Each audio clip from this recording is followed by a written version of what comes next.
Hello there, ladies and gentlemen, and welcome to another episode of CookieCast. Today on CookieCast, it's the football podcast. Everybody's here, we're all talking football, which is good, but not like local football, more national, not regional, national. It's England football we're discussing. Obviously, there's last week's games to go through, but this coming week it is England football. So there's that to look forward to. Before we get started, please do consider like, share, subscribe and comment. Leave a review where you can leave a review. The big one there, people, is share the podcast around. If you've got a football fan in your life, send them this podcast. They might even thank you for it. Right, let's get started. Here we go. This is CookieCast, football podcast.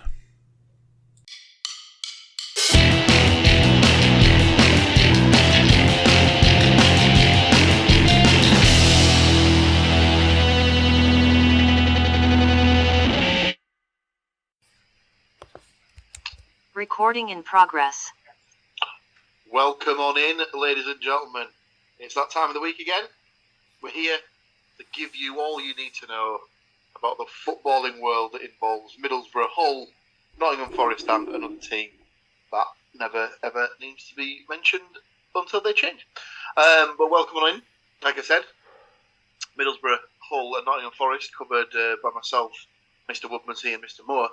And obviously your guest predictions for a what feels like 5th or 6th week in a row will be coming next week via the Derby County method of Mr. Andrew Cook, which in the international break, which is this week, we may have to reconsider, shall we say. But yes, how are we this week, gents? How are we all doing? Good. I always feel these weeks are what's the word I'm looking for? Shit. That's the word I'm looking for. Because you know what it is? It's because we've been spoilt for the last however long now with Saturday, Tuesday / Wednesday, and then you come to this week and it's like Saturday, nothing for a fortnight. It's not even Saturday.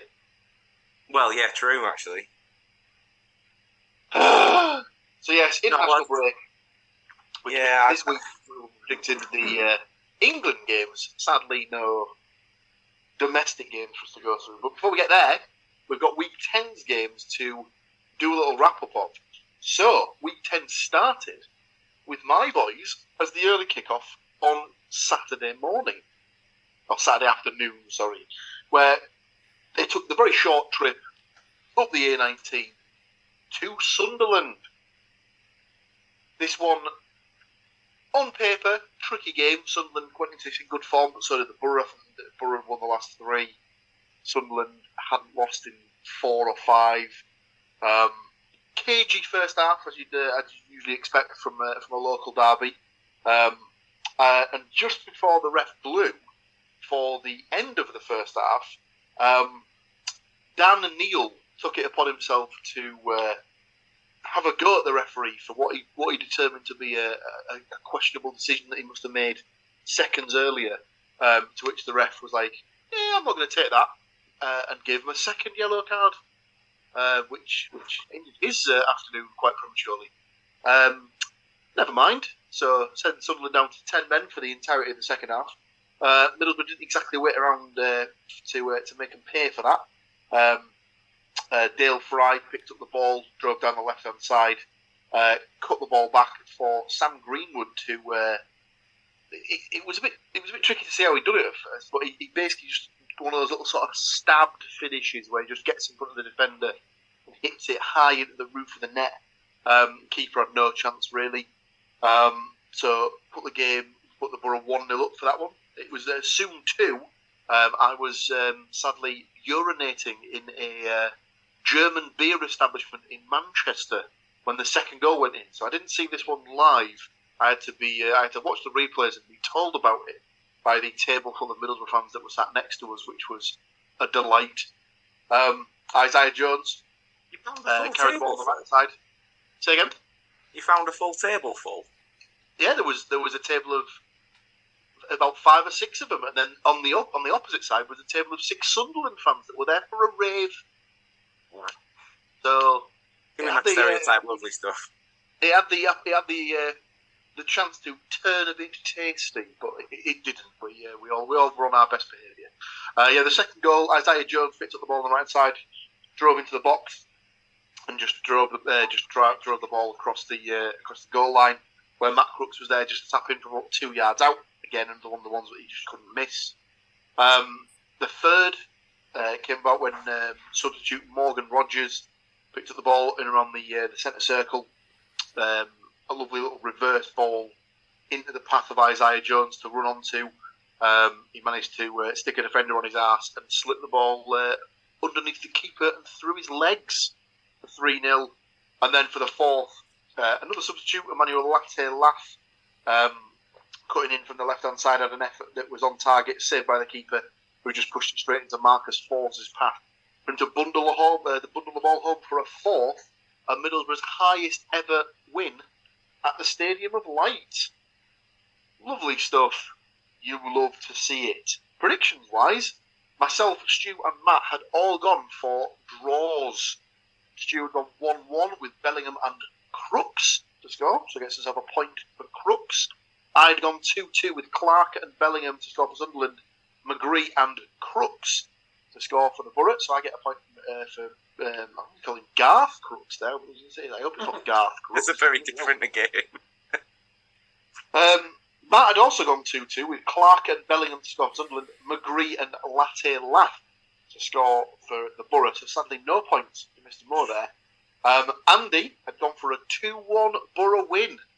Well done, Andrew. Gets himself a point for the result. Burstow to score for Sunderland, Latte-Laff and Fours to score for the Borough, so gets himself a bonus point for the Fours goal there. Sadly, Ryan McGree was injured in the lead-up to this game, so didn't even make the squad.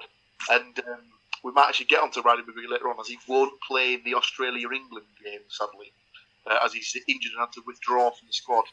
Those of you watching on YouTube have just seen Matt curse that and furiously change his predictions for a game later on in the podcast.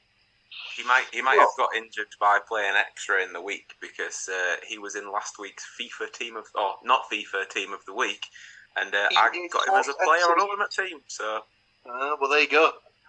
Everyone's finally finding out that Riley McGree is the real deal. Our second game of the week took us over to London and Bermondsey. Maybe there was the Bermondsey Beer Mile. Hopefully not whilst they were playing the game, as it was Millwall versus Hull City. How did this one pan out in the end, Mr. Woodmansey? Certainly started with a bit of a hangover, because after 8 minutes, podcast former semi-regular Duncan Watmore scored. Millwall had a free kick. There was a very mis-hit clearance. Watmore was first to it and beat Alsop at his near post. So that was two things within the space of 30 seconds, which just could have been sort of not, the miss-hit clearance should have cleared it. Keeper getting beat on his near post, don't get me started on that. So, didn't exactly start to plan. However, on 25 minutes, Jayden Philogene opened the scoring for Hull. It was a long ball from Sean McLaughlin to Philogene beating the offside trap, and then just slotted it in nicely. So you remember when I've complained a little bit before about that stupid woman who sits behind me and says we have to play out from the back every week? Yet another game goes by. Yet another goal is scored when we have a plan B. Just saying. From that point, City kind of took over. Philogene pounced on a slack header back to the Millwall keeper, cut it back to Traore, who lashed it in 5 minutes after Philogene had scored to make it 2-1 to Hull. And then we got to half-time. Millwall made a double substitution and changed to 5 at the back, and it completely worked a treat on Hull.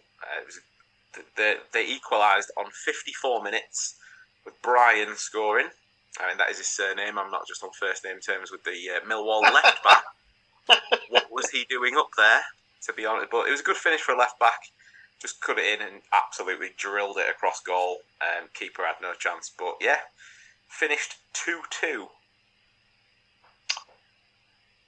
Well, from a predictions perspective, obviously the most optimistic one was Mr. Andrew Cook, who had gone for a 2-0 Hull win. Sadly, neither Syed Manesh nor, sadly now cursed via the podcast, Aaron Connolly netted. So no points for Mr. Cook.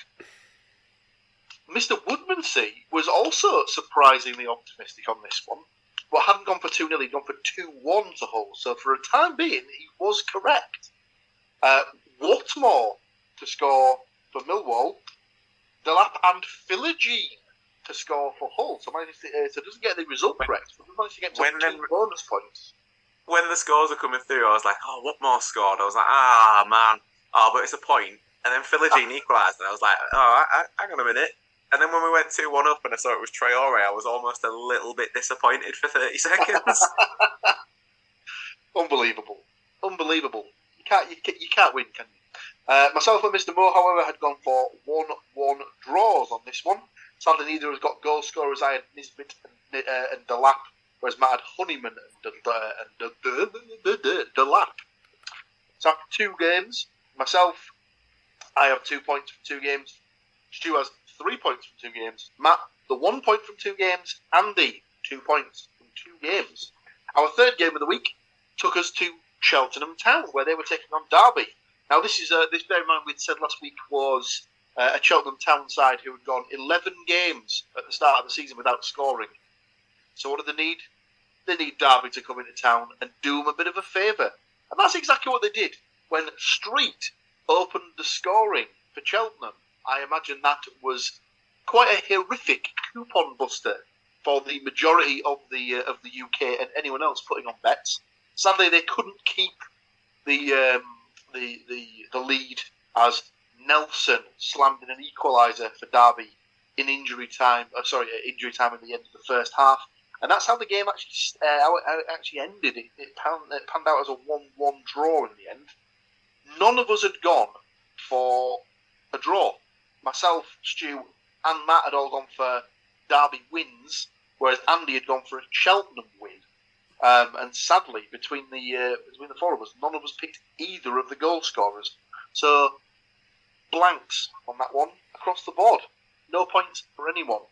We'll move swiftly on to Crystal Palace versus Nottingham Forest for the other piece of the bread that was the live football for the day on Saturday. Obviously, we were the opening piece of bread, Nottingham Forest being the closing piece of bread in this particular sandwich. How did this one pan out, Mr. Moore?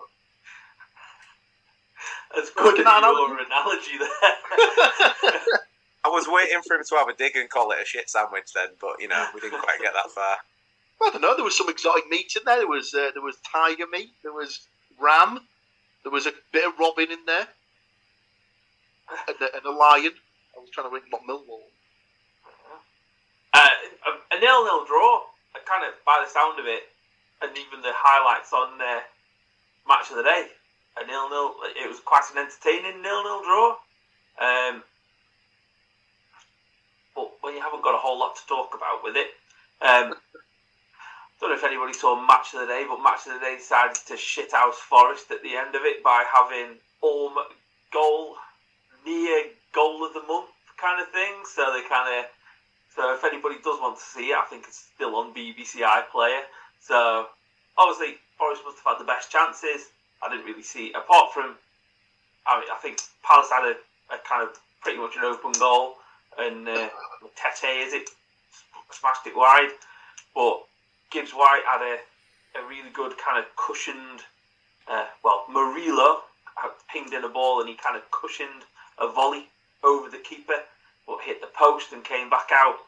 Murillo then himself picked up the ball on the halfway line, had an amazing run, did a little kind of roll over with his foot, like proper kind of, when someone says Brazilian defender to you, he's all the cliches you'd expect of a Brazilian defender. Unfortunately couldn't finish it. And Monteal as well also had like a Paolo Di Canio-esque scissor volley kind of thing. So worth going to watch on Match of the Day, just for those near goal of the month. FU, Gary Lineker, Alan Shearer, and whoever else was there for your smart ass comments. But I think on the kind of positive side of it, I think Forest dominated the match from the kind of the reports and stuff like that, which is a massive progress from last season where we went to Palace and had like 20% possession, whereas this time we had over half the possession. We seem to be kind of dominating the games a bit better against teams that are around us. So, but we have 9 points, 8 games in, which is decent. Yeah. Obviously, like if you sort of work off the 38 game principle, point a game roughly gets you there or thereabouts for the average, like 40 points keeps you up, sort of points tally. So you take it. With some of the bad teams this year. Yes, yeah, there is also that. Predictions wise, Andy had gone for a 1-0 Forest win. Sadly, no points there. I'd gone for a 2-1 Palace. Sorry, Andy went for a 1-0 Forest win, I believe. I think I said Forest there. Palace. I'd gone for a 2-1 Palace win. Sadly, no points there. Stuart and Matt both went for 1-1 draws, so they get themselves a point for the result. Obviously, no goal scorers in the game, so no bonus points there. Which leaves us to our last game of the week, which was an EFL Trophy game. And hopefully, we were all hopeful that this would bring the end of the Derby County curse, so we wouldn't have to talk about them anymore. Sadly, the other team from Nottingham couldn't do us a favour. Notts County losing this one 1-2 on the night. Moraes getting the goal for Notts County, but Louis Sibley with 2 goals for Derby means that sadly, going into week 12 next week, we will have to predict more Derby games, sadly. I've realised where we're going wrong with this. All we need to do is put money on Derby to win. Now that might be the correct answer. Simple solution, completely overlooked all this time. 50p Derby to win, and we'll be done. I think it's worth at least 50p of anyone's money. So we'll try our best, ladies and gentlemen, for next week. Predictions wise, I'd gone for a 1-0 Notts County win with Langstaff to score, so no points for me, sadly. Andy had also gone for a 1-0 win with Langstaff, so no points for him, sadly. Stu and Matt had both gone for Derby wins, so get themselves a point. Stu had gone 2-0. Waghorn and Collins, so no points for goal scorers, but just a point for the result. Matt had gone 3-1 to Derby, none of the goal scorers either. So at the end of the week, all it means is that from 5 games, myself and Andy both ended with 2 points. Matt ended with 3 points from 5 games, but winning this week, Mr. Woodmansey with an average of a point a game. 5 from 5. Well played, sir. As we said, it's international break. So there's only 2 games to cover, and they're both England games. So we might be able to rattle through this pretty quickly and get you all out of here nice and early so you can go and have your supper. The first game sees England taking on Australia.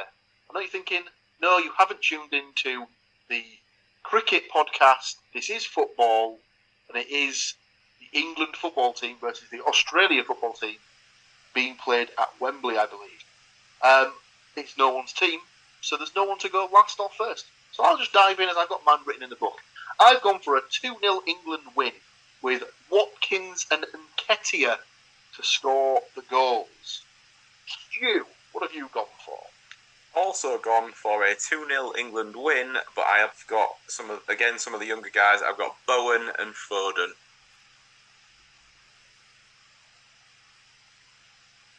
Okay. Matt? I've gone a bit more optimistic than you because I looked at the Socceroos squad and knew 1 player. Or maybe 2, sorry. 2 names I recognised. So I've gone for a 4-1 England win. Stat padder extraordinaire. We'll get 2 in. So just in case you weren't sure, that's Harry Kane. Just in case anybody was wondering. Got to pad those stats. Got to make sure those that goal total keeps on totting up a bit more. I've also gone for an Ollie Watkins goal. and a Jude Bellingham goal. And for the Socceroos, I've gone for Massimo Luongo, because I am that guy. And that childish. Very nice. Obviously, Matt saying that he recognised 2 names in the Australian squad is quite depressing for a Borough fan, as we had 3 players called up to the squad. So, whoops-a-daisy. Andy. One of them not Harry Kewell? Is that how this works? No, I think Mark Viduka might have been there as well. So, Andrew? Just 2-0, Rashford and Kane. Somebody agrees. Somebody agrees wholeheartedly with that statement. Marcus Rashford and Harold. You did say Kane, didn't you? Exquisite. Our last game of the week is it's an international, but it is a qualifier for Euro 2024. It is England, and they're taking on Italy. Slightly tougher on paper, you'd imagine, than Australia. Maybe. I mean, Italy don't have Sammy Silvera in their squad, though, do they? So they can't be expected to do much. Andy, what have you got for this one? Similar but different. A 2-1 England win. Little similarities. I've gone Saka and Kane for the 2. For Saka England. is injured and not able to play. Then they should update their freaking website. Was Watkins on the list? I seem to think it was the last one on the list. I'll have Watkins and Kane then. And there was absolutely no chance I was going to miss up the opportunity to say Raspadori for Italy. Raspadori in the book. Mr. Moore, what have you got for England versus Italy? I've gone for an England 2-1 win. Yep. I've gone for Kane and Bellingham. Yep. And Chiesa to score for Italy. Mr. Woodmansey? Not as optimistic as you guys. I've gone for England 1-1. They're going to win 1-1. So, Kane for England, because it's a qualifier and that's what he does. And similar to Mr. Cook in the respect of just enjoy the name Raspadori. So there we go. I do like the way that Arteta, the Premier League managers particularly, don't enjoy it when their players go off on international duty and get smacked. So this time around, they were like, ooh, well, Saka might play at the weekend. When's your squad announcement, Gareth? Friday night? Yeah, he might play at the weekend. Then nowhere near the squad at the weekend. So, yeah, it almost felt like it was a little bit of revenge from the Premier League managers. Quite rightly, too.